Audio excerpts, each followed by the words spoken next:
Let's talk about drugs on the streets of Portland. On Friday, Mayor Ted Wheeler released a plan to criminalize open-air drug use in the Rose City. His proposal carried punishments of a fine of up to $500, 6 months in jail, or both. Several of you liked that idea. Walter wrote in, "I like the ban on daytime camping and the new proposed drug use in public ban. But how are they going to enforce it? It seems they can't get public defenders and have to let petty criminals go, and ticketing them just gives the material to start their campfires with." Well, we'll talk about that camping ban enforcement tomorrow. But when it comes to the public drug use idea, well, turns out no enforcement needed. It's not going to be necessary because the mayor has backed off, and no such ordinance now is going to be introduced to the city council tomorrow. Yes, you did hear that right. It was going to happen, but now it's not. The mayor backtracked.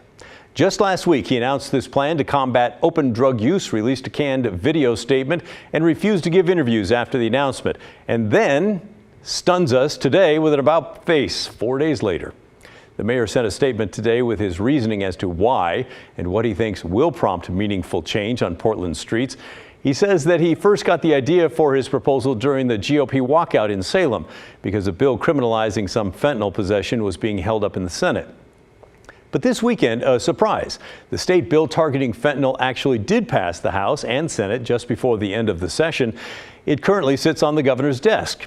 Wheeler says after talking with Portland police and the city attorney, they believe that House Bill 2645 addresses their primary concerns about drug use, that it gives police a tool that Wheeler would have handed them with his own ordinance. So that's why he says he's backing off and not introducing his plan.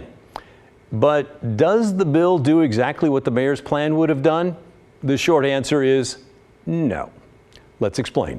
The mayor says the bill makes possession of fentanyl a misdemeanor, which is true, but it's only certain amounts of fentanyl. And the bill says nothing about open-air drug use, which is what his plan targeted.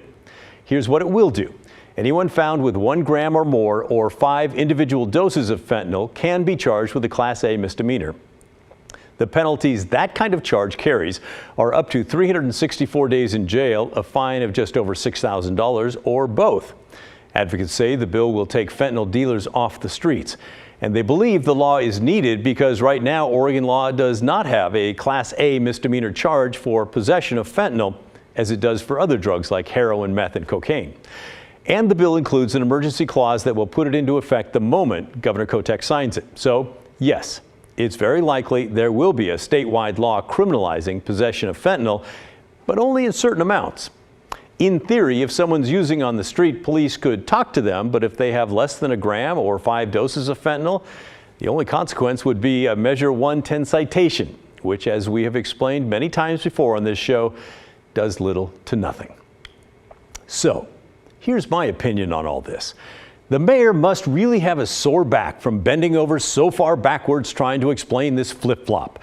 Of all the things that Ted Wheeler has suggested recently, this ordinance making it illegal to use drugs in public like it's illegal now to drink alcohol in public, well, it's one of the few things that drew lots of support from you viewers. Why? Because it made sense, and it suggested our city was on the verge of returning to some common sense. But now we're back to square one. You know, summer is a time for visitors. If you have folks from out of town, why don't you try to explain to them why it's not legal to drink a beer or some wine on the public sidewalk, but it is okay to shoot up heroin there. And I'm not kidding. That really is the law. And when they stop laughing, think about that message and what it says to everyone. Today, the mayor said that he knew his drug plan was kind of risky and that someone maybe would probably sue to block it, but that he would have gone ahead and proposed it anyway. You know what? That's what leaders do. They set expectations and then they follow through.